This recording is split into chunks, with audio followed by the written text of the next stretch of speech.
I don't know if you've noticed, but both people and organizations do not want to change. They want to keep doing the things the same way they always did.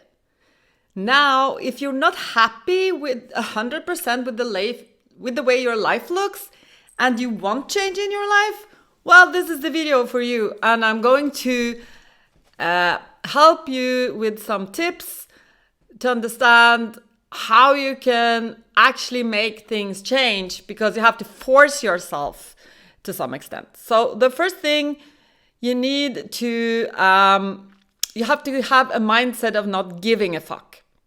Because if you don't give a fuck, then you won't be so careful. Like you won't, be checking others for their approval. You know that you're out of here anyways. You know you're on your way to another life, another position, another group of friends, another, life. So you're not grasping at what is familiar. And it's easier for you to take action. So, thing is that doing new things always feel very uncomfortable, and I can give several examples for myself. For example, talking in front of people or talking on video partly is that, but was really uncomfortable for me before, and you could sort of sense how uncomfortable I was also. And, there are other examples too. I mean, the things that you're bad at and that you do not master is so uncomfortable to do because you're so bad at it. I actually, one of my goals now is to become a handy woman, and I did make this table the other day, and it looks awful, but when you look close up, it looks awful. But I painted it, it's stable, and it's not pretty. You shouldn't be looking at it close up.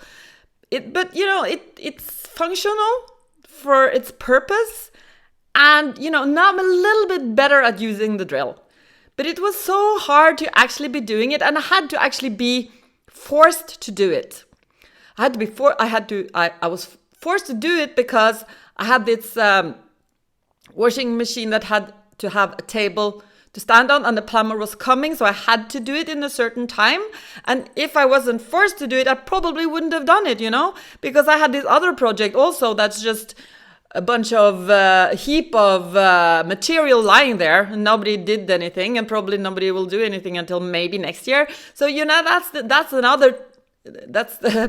I would say the second thing. Can you put yourself in a situation where you're forced to make a change? Where you're forced to do this thing that you hate and that you want to learn, because that will help you in a big way, because your brain will always find reasons that you're busy, reasons that you cannot actually do that right now. You can't prioritize it, and I know how hard that is. And the thing is also that it's just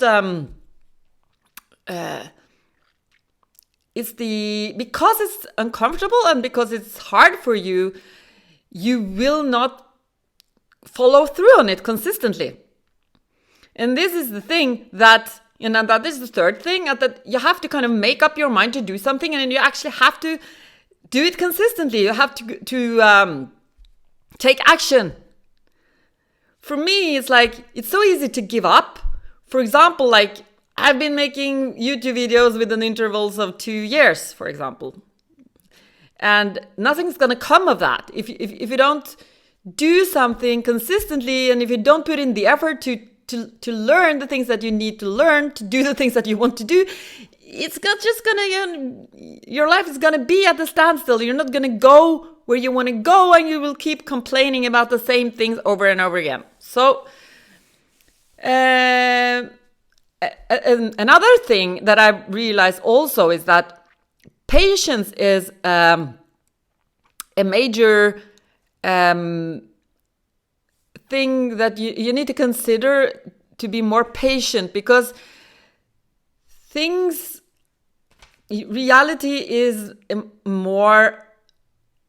it takes longer to change things than you think. But what you're doing is that you're putting things in motion through your action. So, at some point, it will propel into changing things. But in the start, it will look like nothing is happening, even though things are happening. So so it's easy to give up, but you shouldn't give up, because you don't notice how things change. And if you're doing things consistently, for example, I've been having this workout routine. I just do that, like my workout routine for 7 minutes each day. That's not a lot. But I have become considerably stronger. And now I never did fitness or workout or anything. I used to, hate doing that. And now I like it all of a sudden. I like it because I found something that I like to do. I like to do yoga and acro yoga, and I think I find that to be a good thing for my mental state also. But the thing is, I just get surprised about the level of my own fitness all of a sudden, just because I've been doing something consistently. So I haven't been competing or trying to motivate myself in any particular way. I've just been following through on this routine, and that's very powerful, to do things consistently. And then, another thing is that you can very easily find excuses why you don't do something. I'm not going to say that you should punish yourself or, tell yourself that you're a lousy person. Just accept that you're at where you're at right now, but don't find excuses for not doing things. I mean, even though you have trauma, you can still take action. You can still do the things that you've decided to do, just push through. And you have to have that purpose, that decisiveness in you, that you want to do this. So, and I know how hard it is. I'm not saying that it's easy, but you have to make a decision. You have to see that, now is enough. From now on, I'm not going to take this anymore. You have to just decide, at the end of the story, it's about making a decision. So make a decision today, and then go through with it consistently. And don't get discouraged when nothing happens, because it does, if you do this consistently. And you can kind of adjust your action also. If you see that some things aren't working so well, then adjust and then try something new. Just keep on going.